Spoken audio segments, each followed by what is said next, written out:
Welcome to Herbalism Uncensored, the podcast where we dig deep into the world of herbalism and natural healing. I'm Alicia.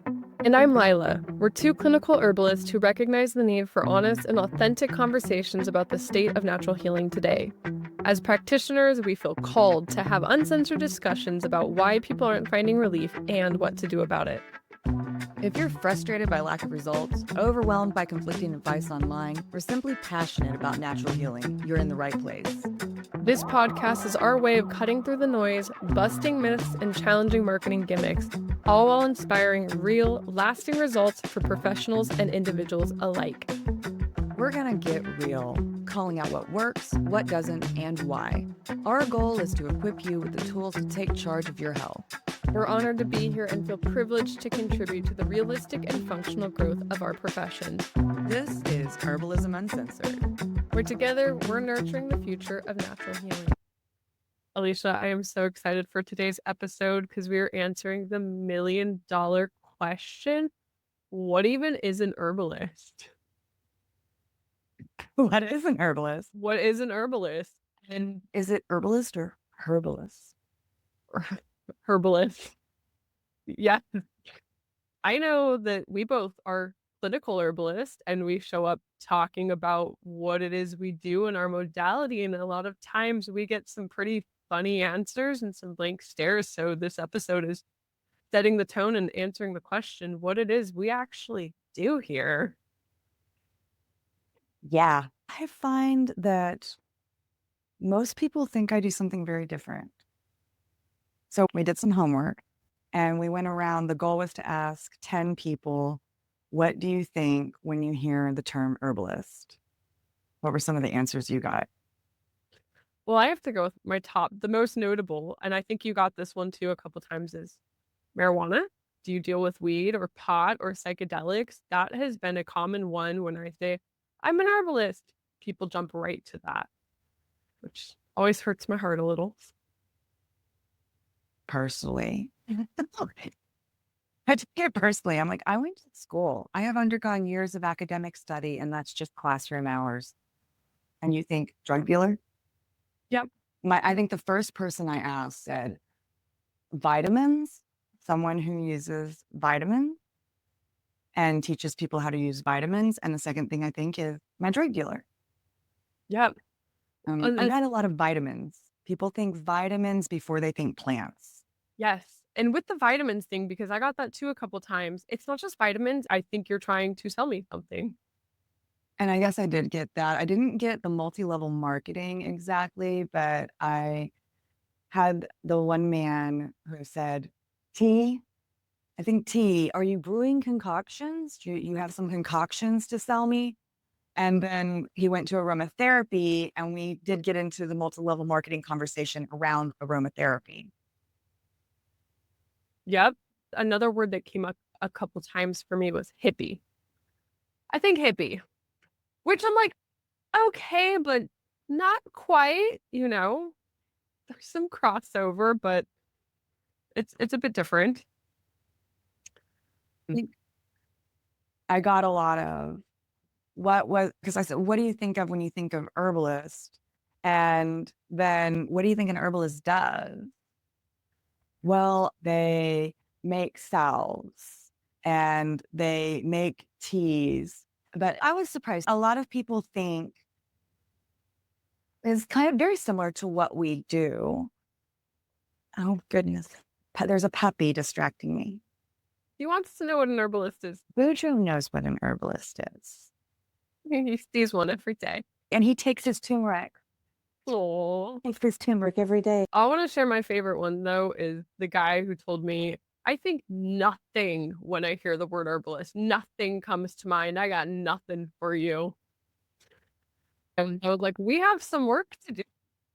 Well, I think that it's because if I call myself what I am, and I said, well, I'm a clinical herbalist.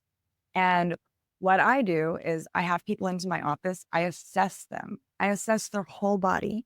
I look at their tongue the way a Chinese medicine doctor will look at your tongue. I can look at your lab work and assess your lab work. I look at things in a qualitative manner. Are you hot or cold? everybody knows, we know this, that some people are hot natured or cold natured. Do you tend to be wet or dry?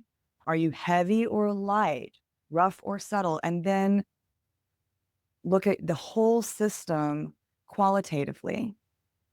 And I choose plants and remedies that have been used for thousands of years that can help you with your ailments. And when I choose those herbs, I look at the qualities because we know the same thing about food. Foods and plants are hot or cold, wet or dry, light or heavy, and try to bring things into balance.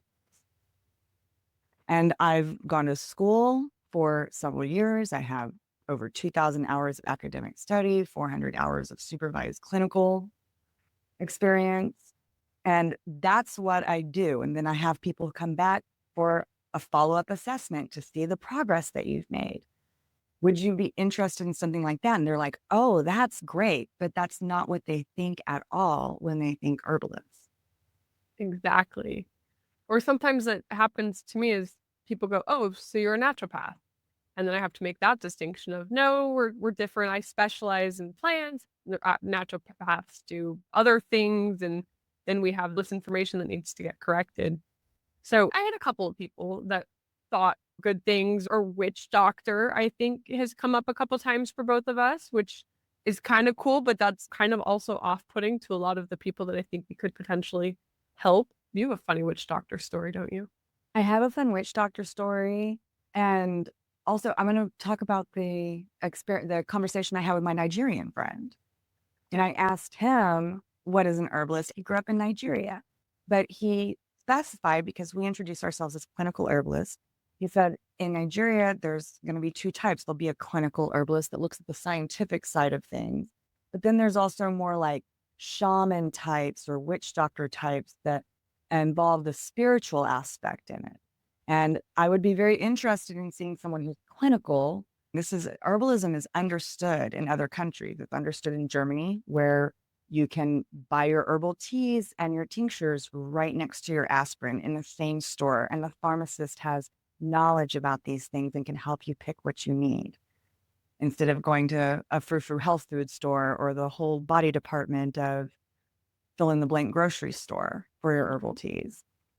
Far away on the other side of the store from things like aspirin.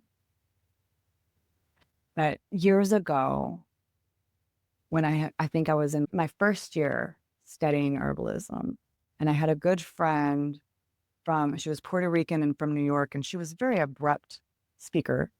And she was like, what do you do? What are you going to school for after all? You're always talking about plants. What are you gonna be a gardener? It's like herbology, or you're studying botany.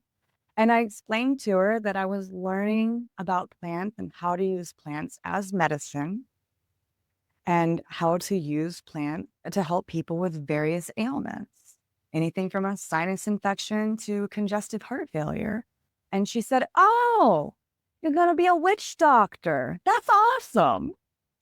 And I was offended because I think witch doctor, I think, you're throwing bones on the floor and chanting and dancing in a circle and sacrificing chickens. But she said, no, that's in South America and Central America, especially in the island, that they have witch doctors and they're respected. And that's where rural people go who can't afford to go and see the doctor. And it's a normal part of the society, and it's accepted and respected. You touched on some really interesting points, and I think the first thing we should talk about is, why isn't the word herbalist common here in America? China has traditional Chinese medicine that's been kept alive, and taking herbs is a daily part of the routine. Same with India. These other cultures are steeped in herbalism. It's still very ingrained in them, but here in America, people don't know what it is. It's lost its touch. So what happened and how did we get here? Is it because herbalism is ineffective? Is it because it's archaic? Like, what is going on? Mm. Okay, so I have notes on this actually, Give right? them spoiler alerts. So you can't give them spoilers. It's about money. That's the short answer. But I'll give people the facts and everybody can come to their own conclusions. So in 1869, Wait, let Sal me let me pause you. Let's pause at this with, Herbalism used to be one of the main forms of medicine here in America, right? It has roots back hundreds of years as being used as a main form of treatment for many years here in America and for thousands of years other places. So just to set the stage, at one point, it was one of the dominant systems that people used for their healthcare. Yes, I mean, what else did people have? Before there were pharmaceuticals, there was no biomedical model. Right. So you had to use plants, and all pharmaceuticals originally come from plants. So in 1869, there was a German chemist who synthesized salicylic acid, which was the precursor for aspirin. And in 1897, Bayer introduced aspirin as the first widely available synthetic drug. And this sets the stage for pharmaceutical dominance. In 1900, there were over 160 medical schools in the United States. Many of them taught alternative, holistic medicine, including herbalism, homeopathy, naturopathy, and eclectic medicine, which is a form of herbalism. In 1900, there were 22 homeopathic medical schools and numerous herbal and naturopathic institutions across the US. But in the early 1900s, the Rockefeller and Carnegie foundations started to invest in chemical and pharmaceutical industries. So we see where this is going. In 1905, the American Medical Association created the Council on Medical Education to standardize medical education, paving the way for dun dun dun the Flexner Report. In 1908, the Carnegie Foundation commissioned Abraham Flexner to evaluate North American medical schools. So Abraham Flexner went around, visited medical schools, and published something called the Medical Education in the United States and Canada. He made some key recommendations that medical education must prioritize scientific rigor and laboratory research. Schools failing to meet these standards should close. And there were some schools, like the Eclectic School of Medicine, that were forced to close because they were affordable, they were low budget. They offered a fantastic education with a lot of wisdom and traditions and things that have been working for hundreds of years or thousands of years, but they couldn't afford the expensive medical equipment, the expensive labs that were necessary to meet the standards. So we had this commission that was funded by people who had invested in the up and coming pharmaceutical industry. You can't patent a plant. So when we started taking these extracts from plants to make medicine, there was a financial driver for that. And that's set the tone of where we are today. With Absolutely. dominating. Bayer, Eli Lilly expanded rapidly in the 1920s. And this was helped by the standardization of medical education to rely on synthetic drugs and this biomedical model that is what's known as mainstream medicine today. By 1935, the total number of US medical schools shrank from 160 to 66. The ones that closed were holistic and alternative institutions, places that taught herbalism. Between 1910 and 1923, the number of homeopathic medical schools drops from 22 to 2. Homeopathy also uses plant. It uses plant super low doses. It's basically a form of herbalism. Yes, it falls under the same umbrella as we are using plants, but the methodology behind it is quite unique. It definitely has some distinctions. But I yeah, think, it falls under the same alternative category, I would agree.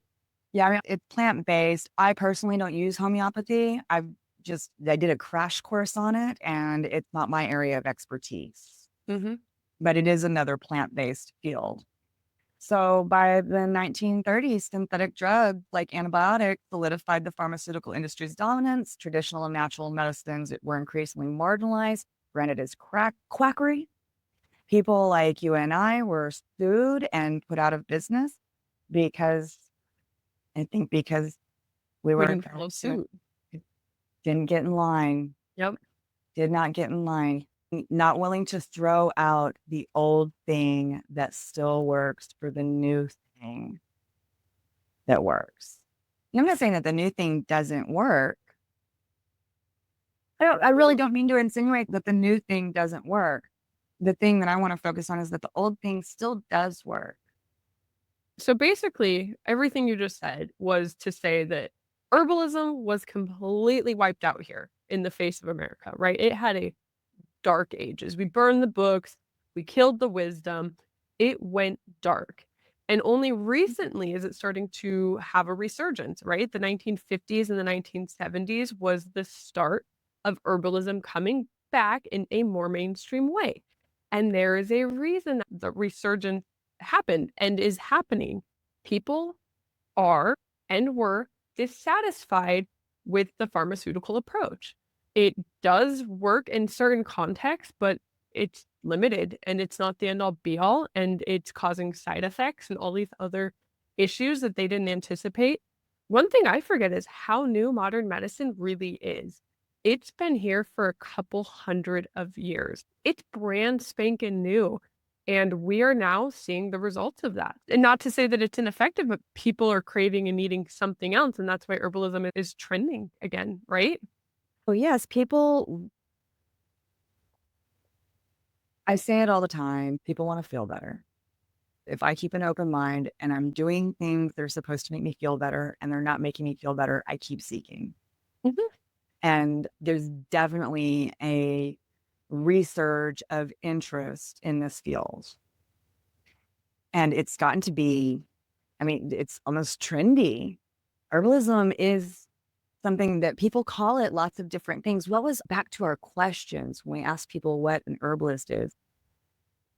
One of the most intriguing answers I got was people said naturalist, which makes me think nudist. I think of a nudist colony when I hear the word naturalist. But apparently, this is an emerging term to describe people who do the kinds of things that we do. This brings up a good point that it's trendy. It's coming back into the mainstream. People are keeping an eye on it. Let's speak into why. And I think it goes back to herbalist. Herbalism is just this unregulated catch all term for plant use and things that are natural.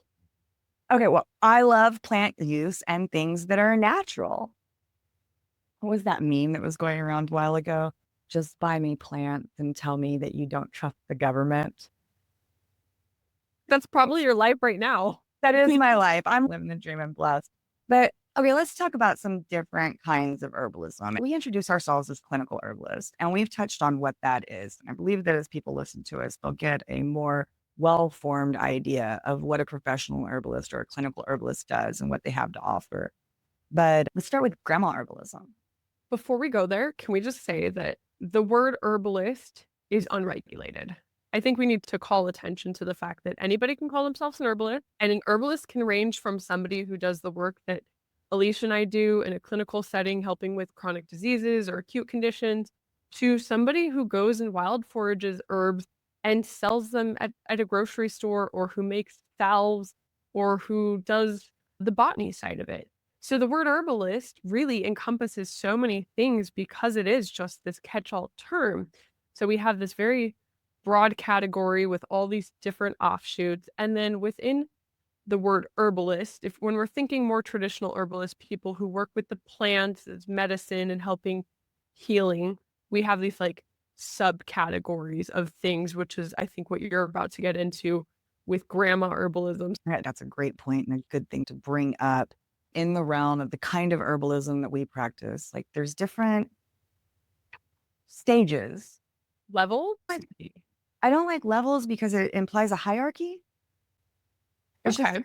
like there's different arenas where herbalism is practiced in different ways. I'll get into grandma, grandma herbalism.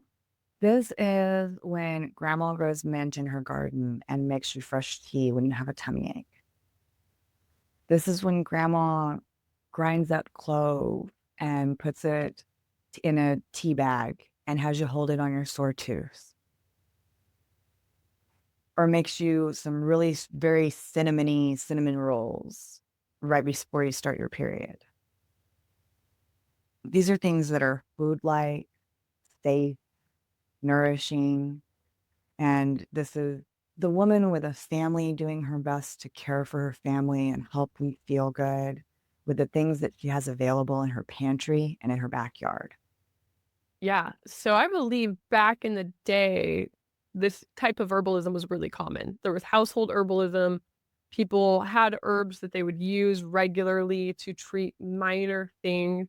And then we had wise grandma in the home who knew a little bit more and could do more with some herbs and help with these areas, right? So that's like you said, it's a very nourishing, very gentle, very you had a soup, right? Doesn't your mom make an onion soup? Onion soup, when you get a cold, she makes it's probably a quart of soup and she puts a whole onion in it. She chops the onion and then the other or half of it, she would grate it into the soup and put potatoes and lots of salt. So it's this very, it like fills your belly, easy to digest. It's got the sweetness and then the nourishment of the onion, the benefits of the sulfur compounds that are in the onion, and it made you feel better. It's something that her grandmother, my great grandmother, who grew up on a farm as a sharecropper in Central Texas, picking cotton, would do for her when she was little, who I'm sure that her mother did for her, and so on and so on. This is wisdom that's been passed down from mother to daughter and when that comes from a time when you lived in a place where maybe the closest doctor was 50 miles away and you just take care of your family. And Yes. it's you're poor, you live on a farm and you can't afford to go to the doctor every time you get the sniffles. So it's accessible for general wellness, grandma herbalism. But if you have a complex condition, that's when you would go to see the doctor.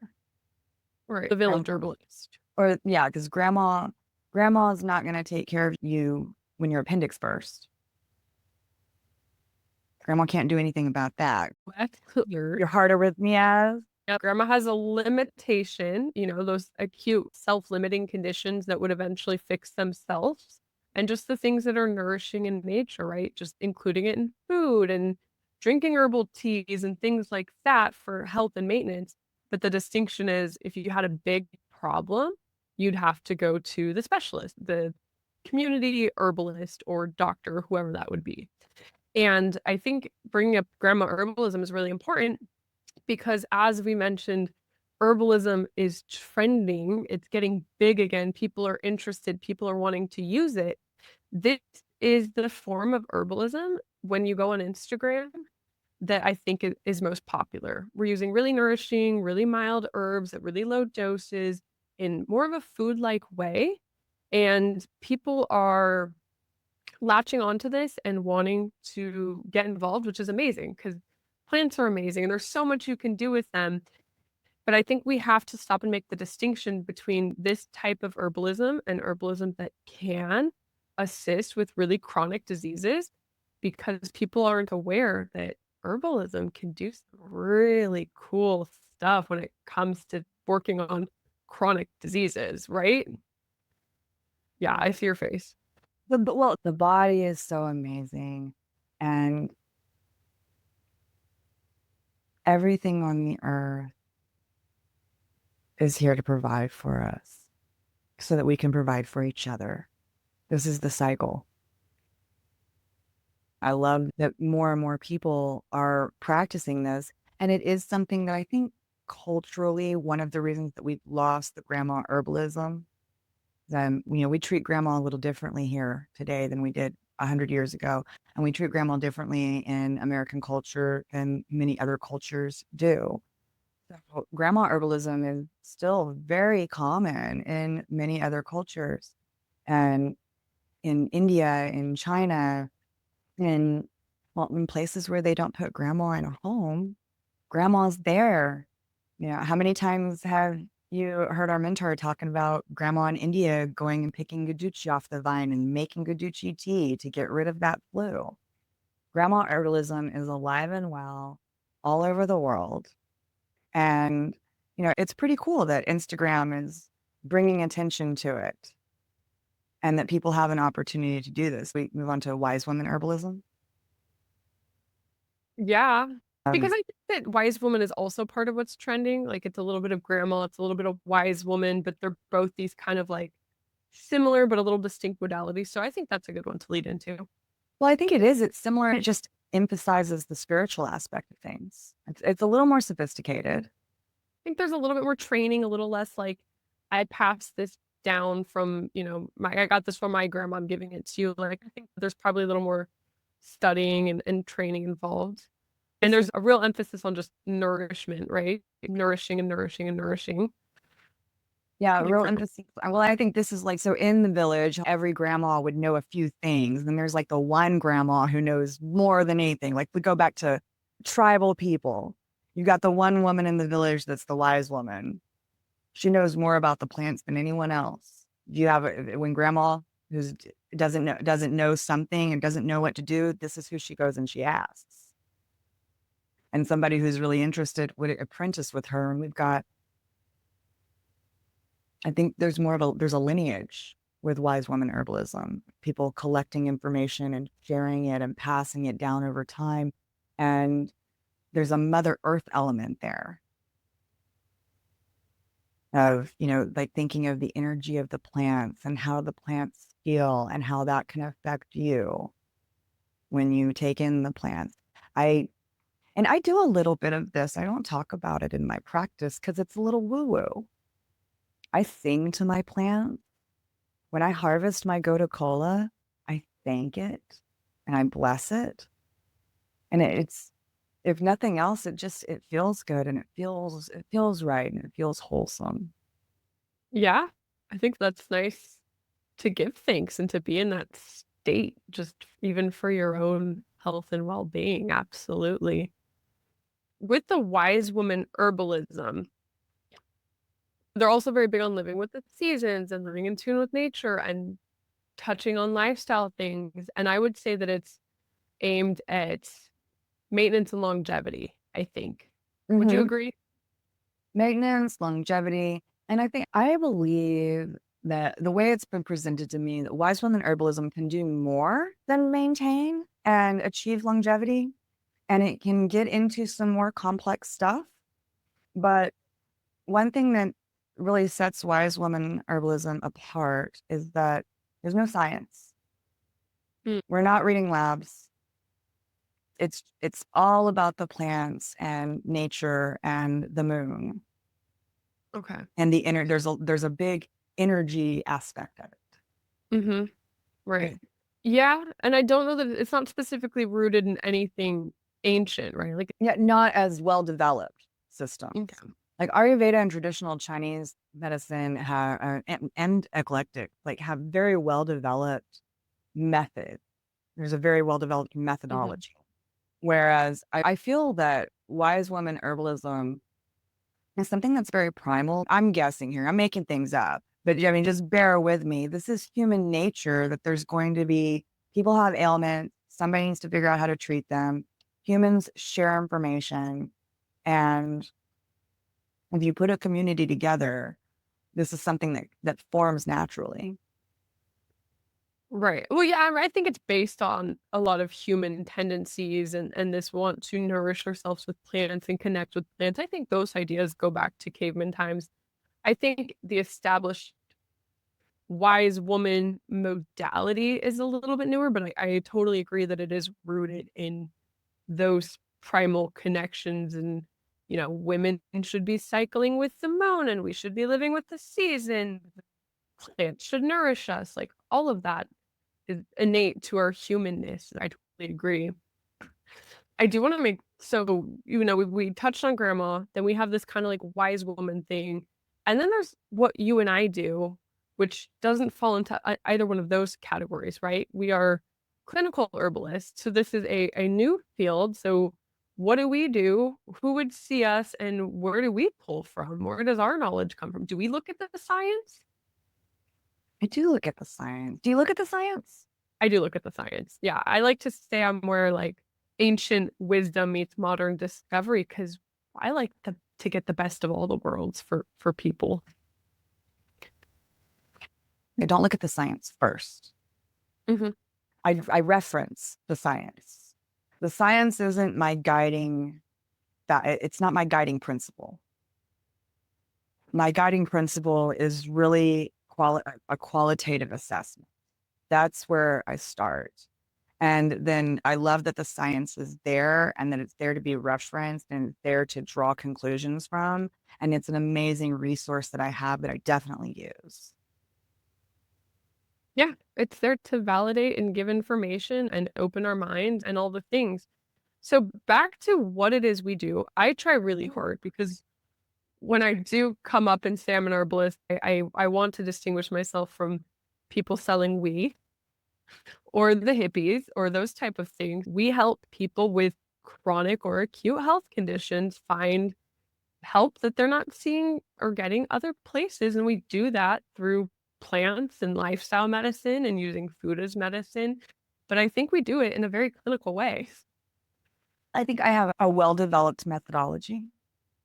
Like I have a process that I use with my clients. I love that I can order lab work for my client, that I can look at the result, mainly because these are fantastic markers that I can look at them and it's a great way to measure improvement.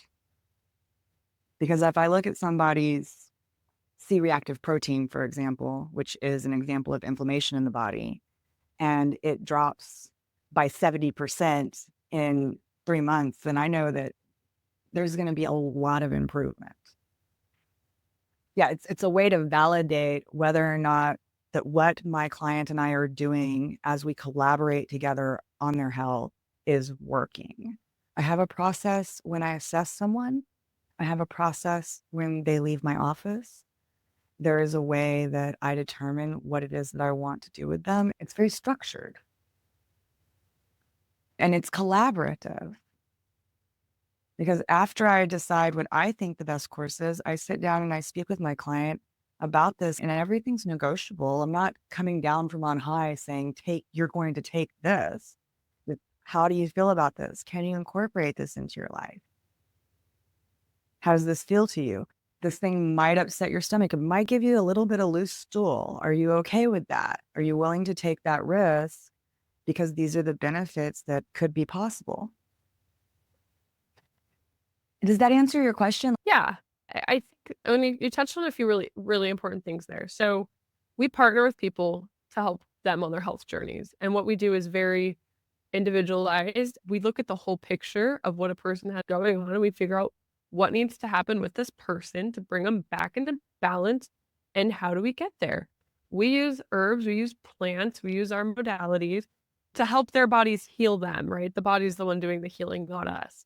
And I think that it's interesting because sometimes people are like, you look at lab work, like you interpret lab work, you're not just like being a folk woman here throwing bones on the ground. Like that is a distinction that I think people don't always have when they hear about the work we do. But I think that we do work with serious diseases and we work in a fashion in which you can quantify what we're doing, which I love.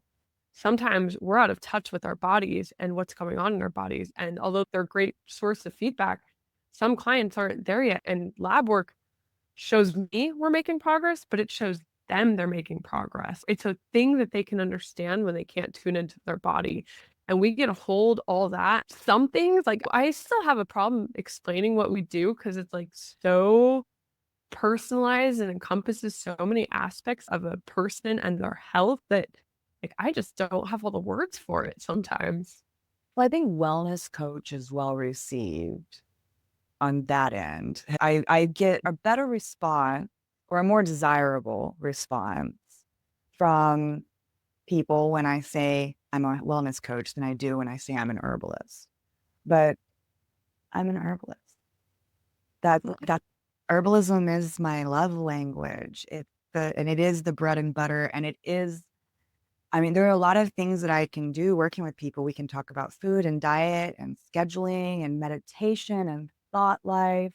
But the most effective thing, they're going to get the best results as quickly as possible. It's the plants, man. It's the And I think wellness coach almost doesn't convey the potency of it is of what we do. You know, like Alicia, we work with people with fibromyalgia and diabetes and multiple sclerosis and diabetic neuropathy and all of these things, right? Like these sound like big conditions that as a consumer, I don't think I would seek out a wellness coach for. Would you seek out an herbalist if you didn't know what an herbalist was? I But don't think so. but I want to circle back because you talked about what we do. You asked me about what we do, and we talked about the science and we talked about the process. But then also, like, how did we get here? How did you and I get here? How did you become an herbalist?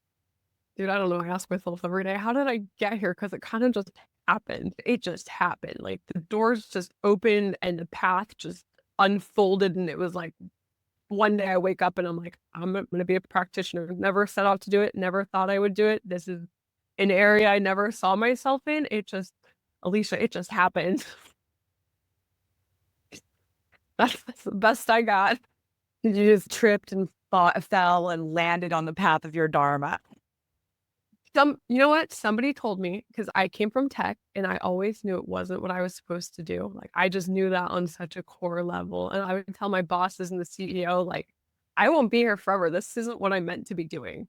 Somebody told me I needed to go explore some things. I never gave myself a chance to learn and to explore my interests.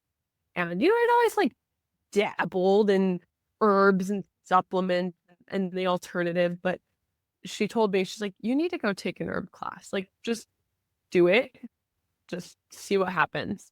And working on my own health journey, I took that herb class and my mind was blown open. My heart was cracked into a million pieces. And like, I'm gonna cry because I arrived somewhere and I felt something I never felt in my entire life. And it was like clear from that point forward, like I'm supposed to be here. And that's just something like I'd never felt before. And now I'm here. Oh my gosh, I'm gonna cry. I love that. What are you doing? Ah, well, so you went to school. That was you found your path. Hmm. I have spent my first career doesn't matter. All that matters is that I knew I couldn't do it forever. And I had an interest in alternative methods. I've been let down many times by the mainstream medical model. And I've been ill a lot in my life. I had spinal meningitis as a child, as a young child, as a toddler. I had major back surgery for severe scoliosis at age 11. I had a cyst removed from my ovary at age 14. And there were many times over the course of that, I really felt let down by the people in that model who I was looking to for help and not getting the help that I feel I really needed. I was always looking into other solutions for my own wellness. And then this is before Instagram. There was no Instagram, I don't think. If there was, people weren't using it like they are now. This is before Uber, before dating website, whole different world. No chat. You had to Google things. It was the only way you found anything. I was doing a lot of different things that weren't working and finding a lot of contradictions and thought, there's got to be a school. There has to be somewhere where there's some validated, legitimate information that can be useful. And I've been a Kundalini yoga practitioner for 22 years. My early yoga teachers were Sikh. They were from places like St. Louis or rural Texas, but had Indian names and wore turbans and did yoga. They were Western Sikhs. And I started looking for herb schools, and there was nothing in Texas. I landed somehow on a page for a school in New York, in upstate New York. And there was a picture of a man with a long beard, wearing all white and a turban.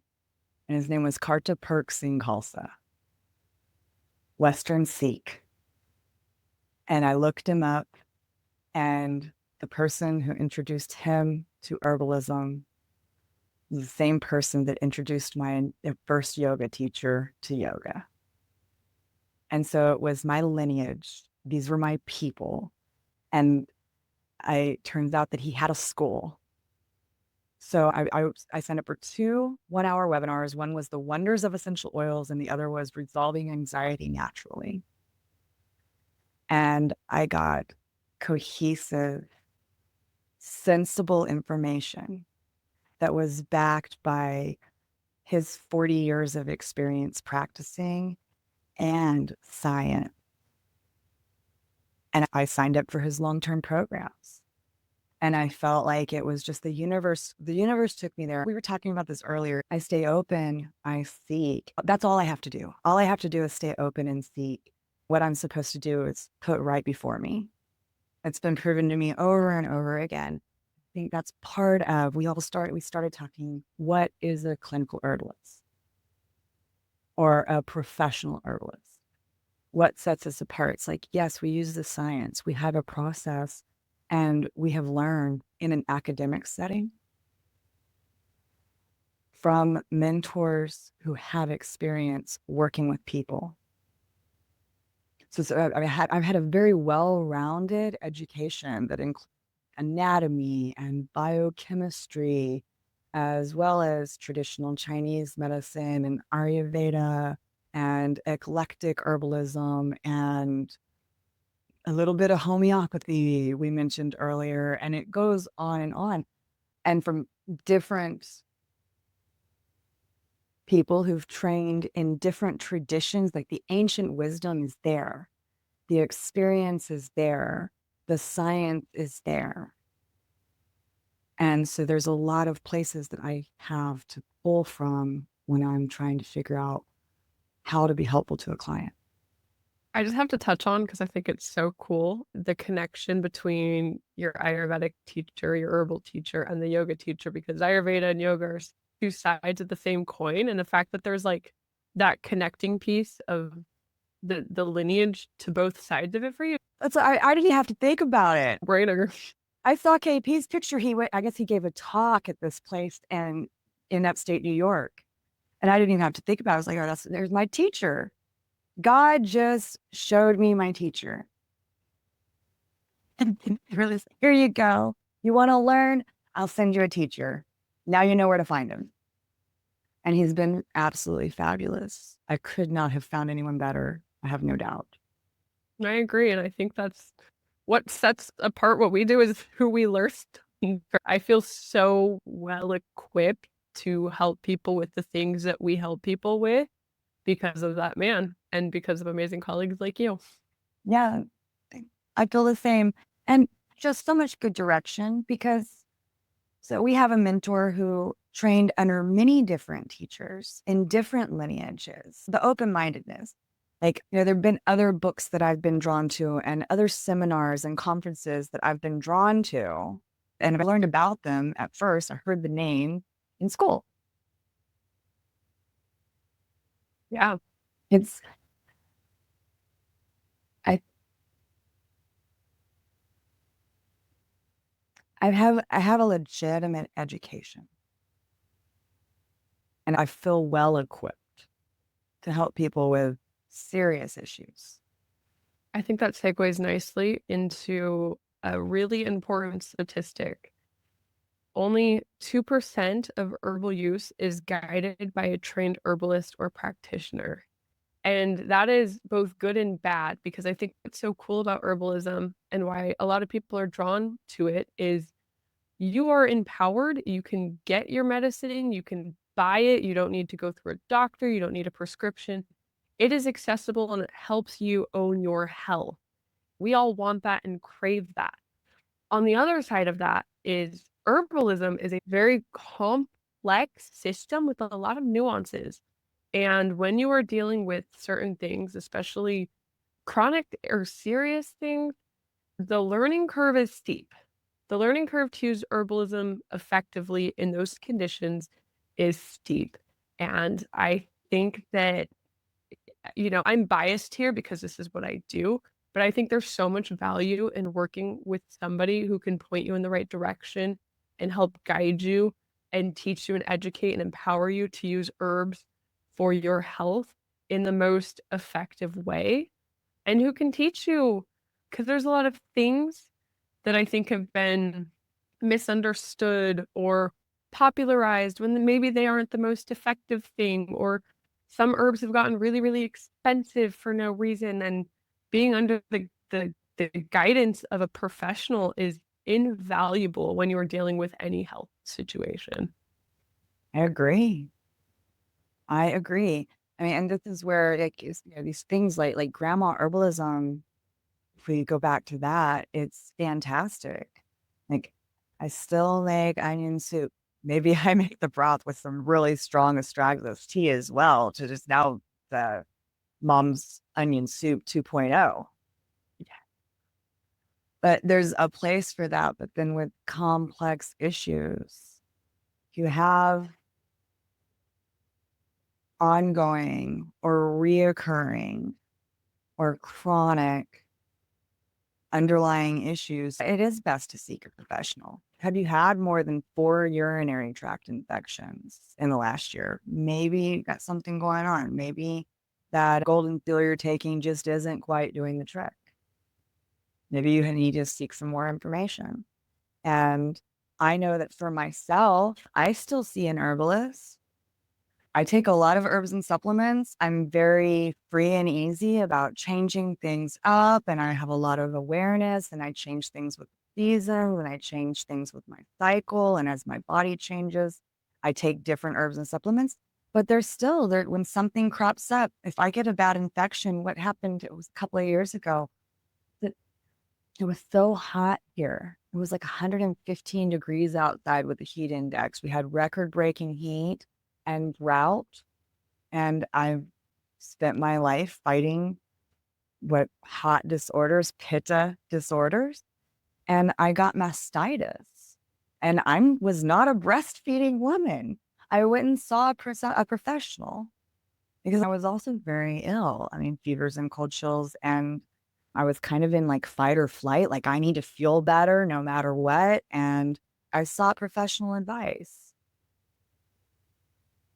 I sought help. Yeah. Well, and that brings up another point. Only a fool is their own doctor, right? Like, I see you write my herbal protocol. I mean, I do things on my own, but I'm not objective at the end of the day. I have a different lens on my health than an outsider's going to have. And even if you have all the knowledge and the tools and the resources, you still need guidance. And I think that is humble to admit that we don't have to do it all alone and we don't have to hold it all alone. We get to work with other practitioners and take that pressure off of ourselves to always be fixing everything on our own, because that's daunting. We say it takes a village, right? It takes a village. I have a whole health team. I have a massage therapist, and chiropractor, and acupuncturist, and herbalist, and I'm on the team too. And anyone who comes to see me, they're on their own team. Like we're just doing this together. We're going out there we're looking at the play in the playbook. We're writing new plays, and then we're going to go out there and make the play to score that touchdown for your future self. And you're always absolutely correct and so well spoken. Learning curve. There's a steep learning curve, and picked up a lot of strategies over the years. I hope that starts to clear up what herbalism's about and some of the confusion and some of the reasons that maybe you should seek out an herbalist. But I would like to invite people to reach out if they have any questions or commentary. We're in the echo chamber. We live this and breathe this every day. We're studying, we're around people that are doing it. And sometimes when we pop our heads out into the world, we're like, nobody knows what an herbalist is. So reach out and let us know what you think an herbalist is and if this episode changed any perceptions you may have had. Yeah, that's reach out. If you have other questions that we haven't addressed, what would you like to hear about? Because we don't know. I've been walking around in a world where everyone knows what an herbalist is, and it's not vitamin or marijuana. And we're not trying to get you to join our MLM sales team. Yes, there is no MLM sales team. If you're interested in what Lila and I do professionally, our websites are in the description of this episode. I'm holisticallycorrect.com and Lila is Living Wellness Lounge. We do coaching programs because we ask people to make so many changes in their lives that I found that it's best to hold the space and keep people accountable and have weekly check-ins. And after people do that for a time, they make such great results that they don't need to check in with me every week and we can do some more one-offs. We are talking about doing a one-off clinic coming up soon. So sign up for our newsletters, follow us on Instagram. And if you've got that lingering cough that won't go away from that cold you caught over Christmas, or some sniffles still lingering around, or maybe if you've had more than 4 urinary tract infections or more than 3 urinary tract infections in the last year, come and see us. We'll be doing this on a weekend on a date to be announced where we can help you address those issues in a manner that's safe and effective. Alicia, thank you for being here with me. Thank you for being here with me, Lila, and thank you for sharing your story. Sorry, I'm gonna get all gushy. Well, we're just being ourselves, and it's the best way and the healthiest way to be. Thank you, everyone, for joining us again, and hope that you'll continue to come and listen to us chat as we grow through this process of the podcast. All right, we'll see you guys next time. Okay, bye.